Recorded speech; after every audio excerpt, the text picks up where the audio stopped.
Hello everybody. Okay, positively identifying Hibagon as Bigfoot. So we have this girl here representing her group, and this fella here representing his group. This girl went and got herself filmed in Northern California in 1967. And this fella made the papers in Japan in 1970, only 3 years apart. Well, the question today is this: do this girl and this fella belong to the same group? Well, it's going to depend on what group you're talking about. They're both mammals. But I'm talking about species. Now, of course, I'm not a biologist, but in our last video, most of you were able to keep up with my 5-year-old daughter. She's not a biologist either, but she's smart. She's not a dummy. She knows her animals, and she can identify them pretty well. Mostly, she can do it unseen, with only 2 hints. 2 good pieces of identifying information, as long as she knows the animal. We used to have this game we played. I played it with both of my daughters, the buggy game. We'd take turns describing ourselves like this. I have yellow and black stripes, and I make honey. You know, and those 2 or sometimes 3 hints, that would always be enough. You know, Adam didn't have a PhD in zoology, but he was able to tell the animals apart and name them. So, 2 pieces of information is enough much of the time. You've proven this. And of course it's not perfect, but as the information adds up, as it stacks up, 3 pieces, 5 pieces, 11 pieces, as long as it all hangs together, the odds are better and better with each additional piece that you're going to get the correct answer, right? And of course the odds aren't incrementally better. They're not gradually better. I'm not a math guy, so I can't exactly say this as I'd like to, but I think the odds are closer to exponentially better, if not exponentially better. If there are any math people among us, they could help me with this, I hope. Please help me. What if you had 32 hints? 32 true pieces of information, and they all point to the same thing, and added to that, they all point to nothing else. Have a look at these.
All right, there's 32 similarities between the girl on the left and the fella on the right that would lead me to think that they belong to the same group. I think it's pretty good odds. My gut tells me those are very good odds. Now, we all have different evidence that we allow, and we're all our own judge and jury because it's a free country, or it used to be. It's supposed to be. You can decide what is or isn't evidence and what is admissible in your own courtroom of your mind. Do you accept eyewitness testimony? I do. I think you'd be a pretty foolish judge if you never allowed it. Of course, you have to weigh it. What about sworn eyewitness testimony? And then we all have our own threshold of proof. When does the stack of evidence tip over into proof? And we're all different. I know that from watching courtroom dramas. And we all have different ways of applying logic. I think that Occam's razor just has to work here if it works anywhere. It is unnecessary, in my opinion, and unwarranted, and irresponsible, to posit entity B or monster B when we already have entity A or monster A that explains entity monster B on every point. I don't want to multiply monsters. It wouldn't make sense, and it wouldn't be economical. Well, that's me, and that's how I see it. So based on the evidence that I can see and trust, I think it's beyond any reasonable doubt that this girl and this fella are the same species, but of course, different subspecies. I found this definition of subspecies, and I hope I can read it because it has a lot of big words. An aggregate of phenotypically similar populations of a species inhabiting a geographic subdivision like Japan, like Hiroshima, like Vancouver Island. A geographic subdivision of the range of that species, and differing, here's the big one, taxonomically from other populations of that species. I think my Japanese wife and I are different subspecies. I know that's not politically correct. You're not supposed to use that word with human beings, but the definition holds true, every word that I can see, to her and me, or to these girls and this fella, or these girls and this fella. I'm not questioning my wife's humanity or equality before God and the law. But if this and this are different subspecies, how are not these and this? Right? On one level, this guy doesn't belong in this group. One of these things is not like the other. But on another level, he does. So if you're talking about Japanese people, this guy does not belong. And as much as he tries, he's not going to fool anyone. But if you're talking about people, then they're all in. Now, Bigfoot is a noun, like man and woman and people, right? These are all men and women. These are all people with a enormous variety, but we want to say they're all people, I think. And Hibagon is a Bigfoot, in my opinion, with some variety. Hibagon is not the North American Bigfoot, of course. And the North American Bigfoot, from what I understand, has 2 or more, maybe several subspecies or races. It looks like you have your big, shaggy, reddish, brownish ones up north, and your smaller, sleeker, maybe more vicious, darker colored ones down in the Midwest and Southeast. I might be wrong about that. That's what I'm given to understand. No, Hibagon is not a North American Bigfoot. It's a Japanese Bigfoot. Just like the Japanese black bear is not one of the North American black bears. Or the Japanese wild boar is not one of the North American wild boars. Or the Japanese deer is not one of the North American deer. But they're still bears and wild boars and deer. These are different subspecies of hartebeest. I'm sure that to someone like our Colorado biologist, their differences are very important. And in science, they are important. I get that.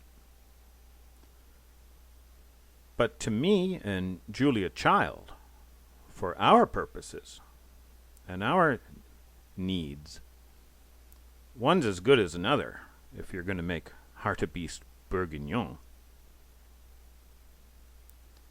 When I got my new bride and myself lost in the woods on our honeymoon, and we came across some fresh bear scat, which one of the 16 North American black bear subspecies was it that dropped that scat? That was not in my mind. The only thing in my mind was which way back to the car. Because you can hold the adjectives. Just bear. Bear was the pressing reality.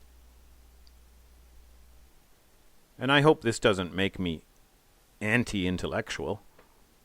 When you guys in North America finally get a body of Sasquatch, and you will, and me, I need to recover this body, and I'm trying. And when we get our cadavers laid together side by side, and we got out our calipers and our flasks and lab coats and plasma coils and Tesla balls,